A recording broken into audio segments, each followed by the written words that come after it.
महायुतीमध्ये आज 2 मंत्री एका बाजूला आहेत, 10 आमदार त्यांचे एका बाजूला आहेत. ते कमी पडले का काय म्हणून उपमुख्यमंत्री आले, आज मुख्यमंत्री आले. म्हणजे आज एवढी धास्ती कोल्हापूरकरांची त्यांना आहे की त्यांना या ठिकाणी यावं लागलं, त्यांना यावं लागलं.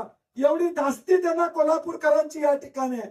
मला लोकांना लाईव्ह चालू आहे आता, मला लोकांना सांगायचं आहे की या ठिकाणी भाजपच्या जिल्ह्यातल्या नेत्यांवर लोकांचा कुणाचा विश्वास नाही. मुख्यमंत्री आले, उपमुख्यमंत्री आले तर थोडीफार मतं पडतात का हा प्रयत्न त्यांचा चालू. या जिल्ह्यातल्या महायुतीच्या नेत्यात कुणाला धमक नाही. जी बंटी पटलामध्ये धमक आहे शब्द देण्याची आणि पूर्ण करण्याची, ती यांच्या कोणामध्ये नाही. हा बंटी पाटील जो पट्ट्या आहे तो एकदा मैदानात, काल मी म्हणलं मैदानात उतरला की कुस्ती जिंकल्याशिवाय परत जात नाही. हा माझा विश्वास या ठिकाणी.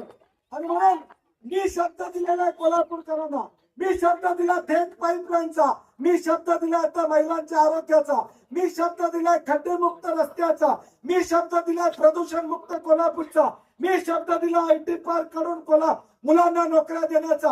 हे लोक शब्द देऊ शकत नाही, ह्यांच्या धमक नाही म्हणून उपमुख्यमंत्री आणि मुख्यमंत्र्यांना आणावं लागतं. ह्यांच्या धमक नाही स्थानिक लोकांच्यावर, ह्यांच्यावर जनतेचा विश्वास नाहीये की हे सांगितले आणि जनता ऐकल, एवढी यांच्यात या ठिकाणी धमक नाही.